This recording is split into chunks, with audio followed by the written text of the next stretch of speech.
Well, today, Texas's top criminal court again paused the execution of Robert Roberson just days before he was set to die.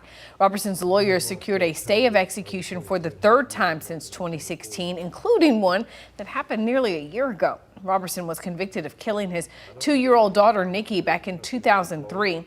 Now, much of the trial rested on the theory that she died from shaken baby syndrome. His legal team and some state lawmakers want the case reviewed under the state's junk science law. Roberson's attorney met with him yesterday, and with his execution now paused, she says she'll quickly schedule another visit.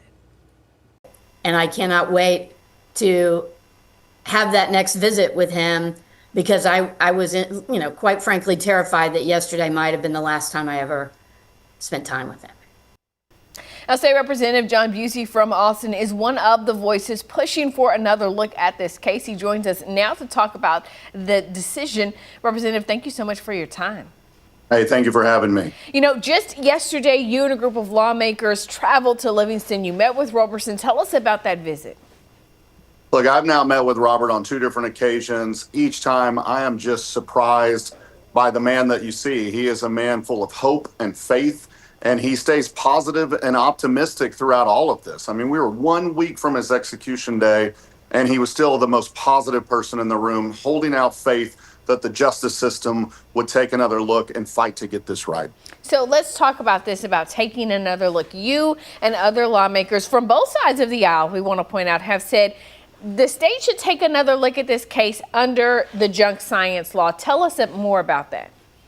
Look, if you've taken a look at Robert's case over the last 20 years, then you see how many flaws there are and why he deserves another day in court. And I think that's why you've seen bipartisan support from some of the most conservative members in the legislature to an Austin representative like myself fighting for Robert to get that second look. The junk science law is there for cases just like Robert's, for when the science has changed and the science around shaken baby has changed dramatically and is not used the way it was used in his case 23 years ago. And so we need to give him this second look. It was disheartening that it's taken this long, but I want to thank the Court of Criminal Appeals for doing what's right, pushing past any negative noise that they may have heard in the press.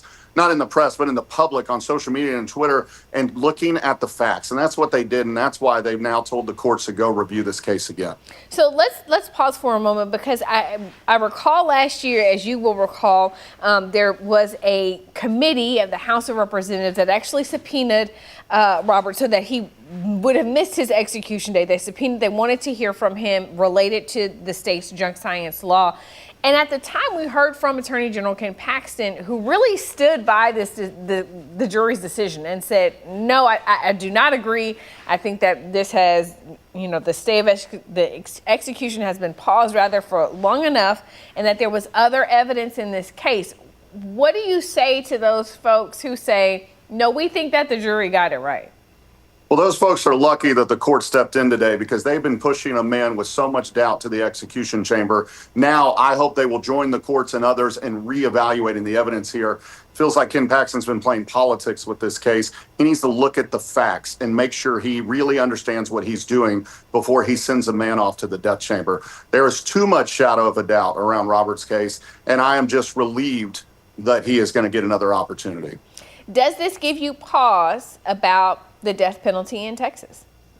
Look, I want to say this is a broad coalition supporting Robert, from conservatives that are pro-death penalty to progressives like myself who are against the death penalty. So yes, I'm against the death penalty in all cases, but the reason we've worked so well on this case is because we've looked at the case and we've looked at the facts, and that's why you have broad coalition support from people like myself to people like Brian Harrison on the other extreme. We are fighting for Robert because we've looked at the case, and that's what we need to make sure everybody else does before passing judgment. Any idea on a timeline for how long it's going to take for this to play out? Well, it'll take a little while. They've got to go back to the court and review it. Both sides will get to make arguments at that court. Then they have to send their findings to the Court of Criminal Appeals. Then the Court of Criminal Appeals has to decide. And then from there, we'll just have to see what happens. But I'll tell you, I hold out the same hope that Robert has held out, that we will ultimately get justice for Robert, for his daughter Nikki, and most importantly for all Texans. Because if we get this wrong, we all have responsibility. So we need to make sure we get this right.